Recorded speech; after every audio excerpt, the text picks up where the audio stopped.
प्राचीन काल में एक महान तपस्वी ऋषि हुए जिनका नाम था महर्षि कात्यायन। वे अत्यंत विद्वान और धर्मपरायण थे, किंतु उनके मन में एक गहरी इच्छा थी। वे चाहते थे कि स्वयं देवी भगवती उनकी पुत्री रूप में प्रकट हों। इस इच्छा को पूर्ण करने के लिए उन्होंने हिमालय की गुफाओं और पवित्र स्थानों में जाकर कठोर तपस्या आरंभ की। उनकी तपस्या इतनी कठिन थी कि वर्षों तक उन्होंने अन्न का त्याग कर दिया। कभी केवल पत्तों पर जीवन बिताया, कभी केवल जल पर, और कभी तो बिना अन्न जल के ध्यान में लीन रहे। उनकी साधना और तप से तीनों लोकों में कंपन होने लगा। देवी भगवती उनकी भक्ति और निष्ठा से प्रसन्न हुई।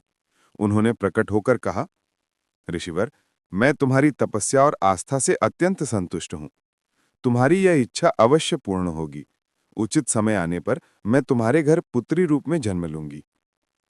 यह आशीर्वाद सुनकर महर्षि कात्यायन धन्य हो उठे और देवी की स्तुति करने लगे। उसी समय त्रिलोक में एक बड़ा संकट उत्पन्न हो चुका था। असुरों का राजा महिषासुर, जिसने ब्रह्मा जी से यह वरदान पाया था कि उसका वध केवल किसी स्त्री द्वारा ही हो सकता है, दिन प्रतिदिन शक्तिशाली और अहंकारी होता जा रहा था। वह देवताओं को युद्ध में पराजित कर स्वर्गलोक पर अधिकार जमा बैठा। इंद्रदेव को अपमानित कर सिंहासन से उतार दिया और देवगण छिपकर रहने को विवश हो गए। देवताओं ने मिलकर त्रिदेव ब्रह्मा, विष्णु और महेश से प्रार्थना की कि उन्हें इस संकट से मुक्ति दिलाएं। तब तीनों ने अपने अपने तेज से एक दिव्य ज्योति उत्पन्न की। उस दिव्य प्रकाश से एक अद्वितीय रूप वाली देवी प्रकट हुई, जिनका तेज सहस्त्र सूर्यों के समान था।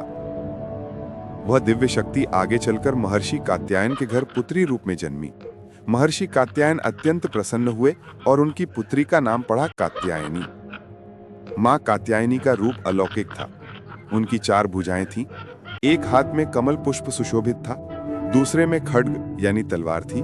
शेष 2 हाथों से वे भक्तों को आशीर्वाद और वरदान प्रदान करती थी। उनका वाहन था सिंह, जो पराक्रम और निर्भयता का प्रतीक है। इसी बीच महिषासुर का आतंक अपनी चरम सीमा पर पहुंच चुका था।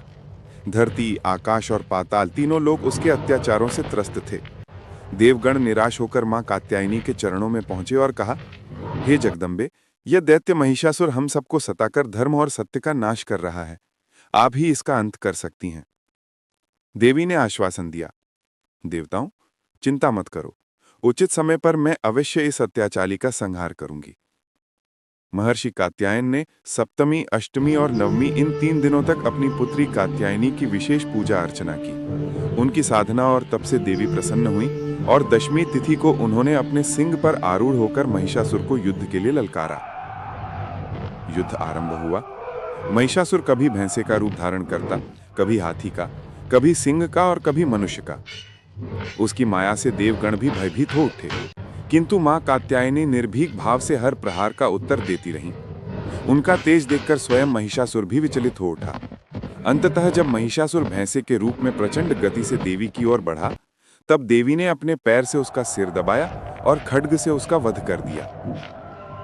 इस प्रकार मां कात्यायनी ने देवताओं और मानवों को महिषासुर के आतंक से मुक्त कराया। इसी कारण वे महिषासुर मर्दिनी कहलाईं। मां कात्यायनी को विशेष रूप से ब्रजमंडल की अधिष्ठात्री देवी माना जाता है। कहते हैं, जो कन्याएं शीघ्र विवाह की कामना करती हैं, वे श्रद्धापूर्वक मां कात्यायनी की आराधना करें तो उनकी सभी मनोकामनाएं पूर्ण होती हैं। भक्तजन उन्हें लाल रंग का पुष्प, वस्त्र और शहद का भोग अर्पित करते हैं। नवरात्रि के छठे